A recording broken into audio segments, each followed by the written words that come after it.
Esta es nuestra cuarta lección del curso de mayordomía bíblica. En esta lección vamos a hablar acerca de la necesidad de planear. Esperamos que estas lecciones estén resultando de bendición para su vida, que le ayuden a mejorar sus finanzas personales, a tener una mejor situación financiera. Vamos a hablar entonces de este tema. Dijimos en nuestra primera lección que somos administradores. Eso es lo que significa ser mayordomos, somos administradores y lo que queremos es cumplir con los propósitos de Dios. Y entonces por eso es que hablamos de una teología de la mayordomía y hablamos de que existen diferentes perspectivas. Hay dos grandes perspectivas opuestas o dos grandes teologías que son opuestas, una teología de la pobreza y una teología de la prosperidad. Cuando hablamos de esta teología de la pobreza, decimos entonces que las posesiones son malas, los bienes son malos, pero la teología de la prosperidad dice que son un derecho. Para la teología de la pobreza, entonces uno no debería tener bienes, pero para la prosperidad debería tener muchos. Desde la perspectiva de la teología de la mayordomía, decimos que los bienes son una responsabilidad. Dios nos ha confiado unos bienes, creemos que los bienes son de Dios y que entonces nosotros tenemos la responsabilidad de administrarlos adecuadamente para cumplir los propósitos de Él. La teología de la pobreza cree que el trabajo es para satisfacer nuestras necesidades básicas, mientras que la teología de la prosperidad considera que el trabajo es para enriquecerse. Desde la perspectiva de la mayordomía creemos que el trabajo es para servir a Cristo, servir a nuestro Señor. Y en consecuencia, la teología de la pobreza cree que los cristianos espirituales son pobres, muestran el ejemplo de Jesús o muestran el ejemplo de Francisco de Asís o de la Madre Teresa, mientras que los teólogos de la prosperidad dicen que los cristianos espirituales son ricos y muestran el caso, por ejemplo, de Abraham, que fue un hombre rico, o de Job, que luego de su periodo de prueba fue altamente enriquecido. Sin embargo, desde la perspectiva de la mayordomía, creemos que los cristianos espirituales son fieles. Puede ser que tengan pocos bienes, puede ser que tengan muchos bienes.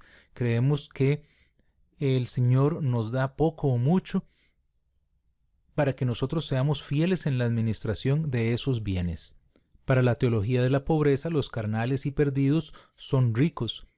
Para la teología de la prosperidad son pobres. Sin embargo, para la teología de la mayordomía son simplemente infieles. Damos, según la teología de la pobreza, porque es un deber. La teología de la prosperidad dice que damos porque vamos a recibir más y por eso nos dicen que tenemos que sembrar y vamos a cosechar al 100 por 1 y usan una serie de versículos normalmente sacados de su contexto. Desde la teología de la mayordomía, lo que consideramos es que damos porque amamos a Dios y amamos su reino. En la teología de la pobreza gastamos con temor y falta de gozo. En la teología de la prosperidad gastamos de forma superficial y consumista, pero en una teología de la mayordomía, entonces gastamos en oración y responsablemente. En este curso nosotros consideramos que la perspectiva correcta es la de la mayordomía. Dice Larry Burkett que la forma en que manejamos nuestro dinero es una demostración externa de una condición espiritual interna. Entonces, en la medida en la que yo gasto de un modo u otro, estoy reflejando cuál es mi situación espiritual interna. Nuestro dinero, el uso que hacemos de nuestro dinero y de otras posesiones, le demuestran a Dios la capacidad que tenemos de usar estos bienes para Él y si se nos pueden confiar las riquezas eternas. En este momento estamos en una situación económica difícil y por eso se vuelve todavía más importante hacer un manejo adecuado de las finanzas personales. Muchas familias tienen problemas por un manejo inadecuado de sus finanzas familiares. Y recordemos esto, le dedicamos tiempo y dinero a aquellas cosas que realmente nos importan. Si yo digo que mi salud es importante y, por ejemplo, nunca le dedico tiempo a hacer ejercicio, aunque yo lo diga, realmente es de palabras nada más y no es que realmente me interese porque le dedicaría tiempo a mi salud. Entonces el dinero en ese sentido compite y los bienes compiten por el trono de nuestro corazón. Así que entonces nosotros vamos a dedicar más tiempo, por ejemplo, a hacer dinero o más tiempo le vamos a dedicar a algún bien en específico cuando realmente eso es lo que nosotros amamos. Así que es nuevamente cierta la primera frase, que el manejo que hacemos de nuestro dinero demuestra lo que tenemos por dentro. Bueno, hemos hablado de que en este curso vamos a ir construyendo este edificio donde la mayordomía es la base y la prosperidad es un resultado y no un fin en sí mismo, y hablamos de una prosperidad que es integral y que no consiste únicamente de bienes materiales o de dinero. Vamos a hablar mucho del ejemplo de José. José en el Antiguo Testamento, el hijo de Jacob, nos da un buen ejemplo de un buen mayordomo.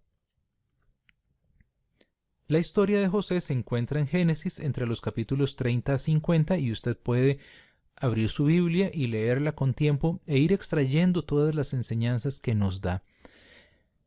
Porque en realidad José nos enseña un poco a planear, que es el propósito principal de esta lección. Cuando planeamos, decimos que establecemos objetivos. En nuestro caso, estamos hablando de establecer objetivos para nuestra vida según el propósito que Él tiene para nosotros. Cuando nosotros vemos la vida de José, vemos cómo él hace un plan cuando interpreta los sueños del faraón. Entonces, Dios le brinda a José un entendimiento de lo que va a pasar y entonces él le dice a faraón qué debería hacer y de qué manera y durante cuánto tiempo. Y entonces al faraón le parece muy bien el plan de José. Él estableció entonces objetivos y acciones específicas que eran además parte del plan de Dios para él y para su familia y para su pueblo Israel. Planear no es falta de fe, planear es realmente responsabilidad. En realidad en ninguna parte de la Biblia nos dice que esté mal planear. La planeación decimos que es clave. Y esta frase es interesante. La gente no planea fracasar, solo fracasa al no planear. Y por eso entonces es que se vuelve importante planear. De hecho, que si uno nunca hizo un plan y nunca tiene un objetivo, al final no importa lo que alcance, la verdad es que no tiene un parámetro para determinar si realmente logró o no logró algo porque nunca se lo había propuesto en forma específica. Y por eso es que es tan importante que tengamos un plan, que incluso sea un plan escrito en el cual nosotros tengamos claramente establecidos qué es lo que esperamos lograr para luego entonces poder ir corrigiendo lo que no nos está saliendo bien. Entonces, cuando planeamos, establecemos objetivos y eso nos lleva a establecer prioridades. Nosotros necesitamos preguntarnos qué necesito, qué deseo. Si yo quiero comprar algo y entonces me pregunto, ¿qué pasa si no lo tengo? Y si no pasa nada, eso en realidad no es una necesidad, es solo un deseo. Dios promete en la Biblia satisfacer nuestras necesidades, no necesariamente todos nuestros deseos. Y entonces la planeación la transformamos en un presupuesto. En un presupuesto nosotros vamos a ir anotando cuáles son nuestros ingresos y nuestros gastos esperados mes a mes. Y normalmente conviene hacerlo para un año completo. A veces hay gastos que no se dan todos los meses, que se dan solamente una vez al año. Por ejemplo, tenemos que pagar los impuestos de los vehículos o lo que llamamos el marchamo una vez al año. Tenemos, por ejemplo, cumpleaños de ciertas personas y los cumpleaños se dan una vez al año para cada persona. O a veces tenemos gastos que son trimestrales o semestrales. Por ejemplo, muchas veces tener que pagar un seguro es semestral. Y entonces lo que ocurre en estos casos es que si nosotros planeamos solamente para 3 meses, por ejemplo, entonces vamos a dejar por fuera muchas cosas. Que la entrada a clases es solo una vez al año. Entonces por eso es que conviene hacer un plan para 12 meses. No debemos en el plan ser demasiado optimistas ni tampoco pesimistas, sino simplemente ser realistas. Si tenemos un negocio, tenemos que pensar en qué es lo más probable que va a ocurrir. Ojalá pues nos salga demasiado bien las cosas, pero tampoco podemos pensar en el escenario más optimista siempre. Debemos diferenciar nuestros ingresos ordinarios de nuestros ingresos extraordinarios. Entonces, si yo tengo un salario o si yo tengo un nivel de ingresos normal, eso constituye mis ingresos ordinarios, que yo sé que los puedo recibir razonablemente todos los meses. Y entonces con estos ingresos ordinarios también debo poder cubrir todos mis gastos ordinarios, o sea, mis gastos normales, que yo sé que todos los meses tengo que pagar la casa, la comida, la gasolina, cosas por el estilo. Y debemos considerar dentro de esos gastos ordinarios una reserva para reparaciones de la casa o del vehículo, enfermedades, porque aunque posiblemente nosotros no tengamos que hacerle una reparación a la casa todos los meses, sí es verdad que en algún momento tendremos que hacer una reparación o tendremos que pintar la casa, por ejemplo. Entonces es mejor si hemos ido haciendo un ahorro que nos permite entonces cubrir todo o por lo menos buena parte de ese gasto. Y siempre debemos pensar en tener una reserva extra, además de ese ahorro que tenemos para reparaciones, simplemente tener algún monto adicional, porque pueden pasar muchas situaciones que no teníamos previstas. La planeación nos ayuda entonces a establecer nuestras prioridades. Debemos entonces asignar dinero y tiempo a lo más importante. Y pues lo que es menos importante podríamos dejarlo por fuera o considerarlo solo en situaciones extras. Por ejemplo, si estamos hablando del ingreso familiar de alguna determinada familia, entonces debemos nosotros restar primero los impuestos y por supuesto el diezmo. Y lo que queda es nuestro dinero disponible. Una vez entonces que pagamos los gastos prioritarios, entonces nosotros podemos preguntarnos, bueno, ¿qué es más importante? ¿Pagar la luz, la electricidad o pagar la televisión por cable? Bueno, entonces claramente pagar la electricidad es más importante. Si tuviéramos que prescindir de uno de esos dos gastos, pues la televisión por cable es menos importante. Cuando planeamos y hacemos un presupuesto de acuerdo con nuestro dinero disponible, entonces no vamos a incurrir en gastos excesivos ni vamos a violar nuestras prioridades. Por lo tanto, vamos a estar ajustándonos al plan que es de esperar que hayamos hecho en conjunto con la familia y que incluso hayamos orado pidiendo dirección a Dios para establecer cuáles son los objetivos que tenemos. El plan nos ayuda entonces a ver diferentes situaciones que a veces, si uno no planea, tal vez no va a considerar, como pueden ser las reparaciones o los gastos en salud. Es recomendable que sea un ejercicio familiar. Mientras más grandes sean los hijos, es más importante que formen parte del plan.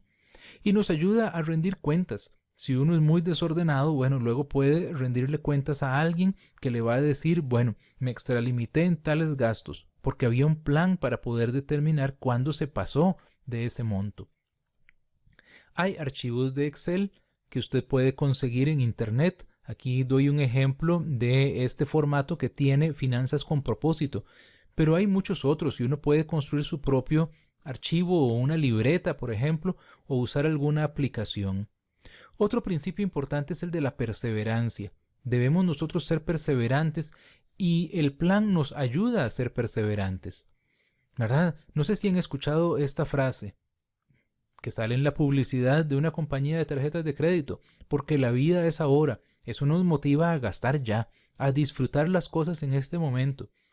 Y entonces en los anuncios pues sale gente viajando, disfrutando mucho, comiendo en un buen restaurante. Sin embargo, hay que medir las consecuencias de las cosas. La perseverancia es entonces una paciencia diligente. Y entonces nos lleva a salirnos de esa actitud que posee la cultura actual de que todo tiene que ser ya, ¿verdad? La perseverancia nos lleva a pensar en el largo plazo y nos invita entonces a ahorrar e invertir en vez de endeudarnos. Obviamente no nos lleva a confiar en un golpe de suerte, por ejemplo, ganarnos la lotería, porque eso pues es simplemente un resultado totalmente incierto que pues, a la mayoría de las personas no les ocurre. Si nosotros vemos nuevamente la historia de José, desde el momento en que fue vendido por sus hermanos hasta el momento en que interpretó el sueño de Faraón, transcurrieron 13 años. Durante esos 13 años él pasó 11 como esclavo y 2 años en prisión. Y entonces realmente pasó una buena cantidad de tiempo en el cual él no obtuvo toda la bendición y toda la prosperidad que podría haber esperado. Sin embargo, en ninguna parte de la Biblia vemos que él estuviera impaciente. En todo momento estuvo perseverante, esperando simplemente en que Dios tenía un propósito para su vida y que se iba a cumplir en algún momento. En la lección pasada hablamos del carácter y es importante repasar esto. Cuando hablamos de carácter, a veces lo definimos como una motivación interna para hacer algo cueste lo que cueste, o no hacer algo, no importa lo que cueste. Y en el ejemplo de José otra vez vemos su honradez, su integridad, su apego a la verdad, su dominio propio, que incluso le llevó a pagar importantes consecuencias. Sin embargo, él se mantuvo fiel a Dios. El carácter es lo que nos ayuda a vencer las tentaciones de nuestra cultura y del comercio. Dese un gusto, usted lo merece, compre y ahorre, compre ahora y pague después. Esta es una oferta exclusiva, ¿verdad?, que no se va a repetir nunca más.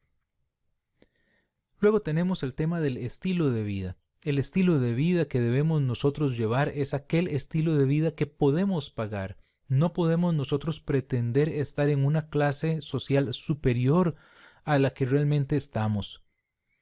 Y eso también es parte del carácter. Es decir, no a las presiones de consumo de la sociedad. Nuevamente, el estilo de vida de José. José dijo, durante las vacas gordas, durante ese tiempo, bueno, vamos a ahorrar.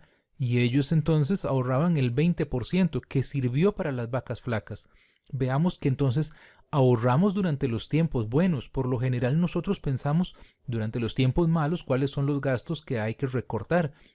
Más bien es durante los tiempos buenos, es cuánto vamos a ahorrar, porque en algún momento, y de hecho ocurre siempre en la economía, va en ciclos, hay etapas de crecimiento y luego hay etapas en las que la economía se contrae, en las que la economía va a estar mal. Entonces nosotros igual durante esos tiempos buenos es que tenemos que ahorrar para los tiempos malos. Dice Mateo 6, 19, 21, no os hagáis tesoros en la tierra, donde la polilla y el moho destruyen, y donde ladrones entran y hurtan, sino haceos tesoros en el cielo, donde ni la polilla ni el moho destruyen, y donde ladrones no entran ni hurtan, porque donde esté vuestro tesoro, ahí estará también vuestro corazón. Es claro lo que nos dice la Biblia, de que no nos hagamos tesoros en este mundo. Todo lo que está en esta tierra va a pasar y va a ser destruido en algún momento futuro, sino que tenemos nosotros que hacer tesoros en el cielo, que son tesoros que van a ser para siempre. Dice 1 Corintios 4:1, se requiere de los administradores que cada uno sea hallado fiel. Todos somos mayordomos, administradores de los bienes, pocos o muchos que Dios nos haya dado, del tiempo que tenemos, de las habilidades que Dios nos ha dado, y por lo tanto tenemos que ser hallados fieles. En Mateo 25, 21, Jesús dice, bien, buen siervo y fiel, sobre poco has sido fiel, sobre mucho te pondré, entra en el gozo de tu Señor. Le invitamos a poner en práctica lo que ha aprendido haciendo un presupuesto familiar con datos propios de su familia. Como dijimos a lo largo de esta clase, puede hacerlo en una libreta, puede hacerlo en un Excel, puede usar algún software, alguna aplicación. El asunto es que tengamos nosotros un presupuesto, que no lo llevemos todo simplemente en la mente o que simplemente no tengamos ningún plan. Tratemos entonces siempre de llevar un plan y este puede ser un buen momento para empezar. Que el Señor le bendiga. Muchas gracias.